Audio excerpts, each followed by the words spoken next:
Hello from my van. I'm taking a break in between the two art classes that I teach to kids, and I thought it would be a good time to answer a question that I get asked a lot, and even by close friends who are monogamous. What I get asked is, do you judge people who are monogamous? And so my answer is no. My high self answers no. But in all honesty, my ego self can go there, can do that. But I know that my high self knows that my conscious self knows that we need to be compassionate towards everybody's journey, everybody's evolutionary track, because we're all in different paths and we're all called into different spaces to do different work, and wherever we're at. I think to judge monogamy would be to judge a lot of people that are doing really great things within that construct, within that template. What I do have, I guess, where I would challenge somebody who is monogamous is to ask yourself if you are relating out of obligation, and if you are staying in that out of fear and betraying yourself in some way, sexually, intellectually, spiritually, emotionally, and is your partner doing that? And I think as long as you are ethically and consensually and authentically relating in monogamy with the intent to grow as individuals, then I think it's a beautiful construct.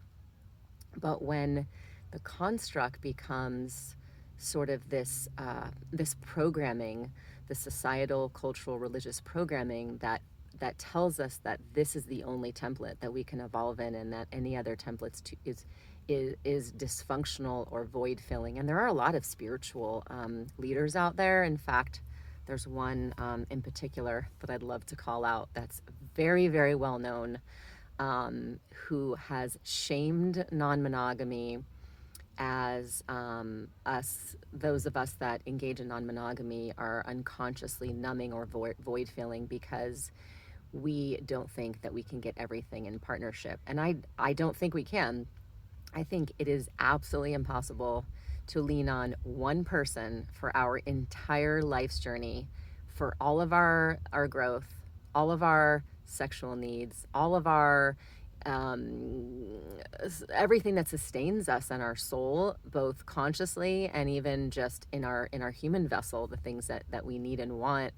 And the one thing that I always tell people, especially strangers, for example, meeting a stranger and having it just get brought up, like, wow, what is the benefit? Oh, you must have lots of sex, or you must yeah, it's always a sex thing. It's always a sex thing. And for me, without being non-monogamous, if I stayed in monogamy in my current 7-year partnership, I would have missed out on so much growth and sexual liberation and understanding. And it wasn't that my partner couldn't show up and meet me in mutuality sexually. It's just we had limitations because of our template and because of our programming from our parents and how we went into marriage and long-term relating, that we didn't really have that sexual side activated within us to even be able to show up for each other. And so I think about who we were sexually was really good, but who we are now is so much better. I think we're much more authentically whole in all areas of our journey. I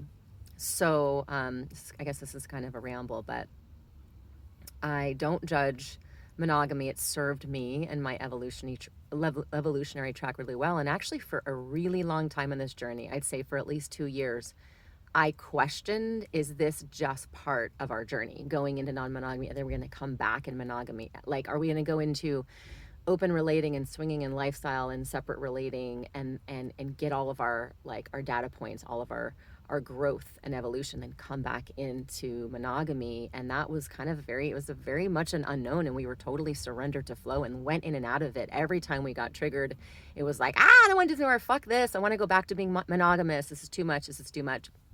And by and large, for most monogamous partnerships, they don't have the time, energy, bandwidth, processors. I mean, if you're not an external processor or you struggle speaking your truth, like, this is not a template for you. If you don't like shadow work and when you go into a trigger mode, you need to protect and you like to push through and move through, and you are not somebody who likes accelerated growth and like pushing into your discomfort.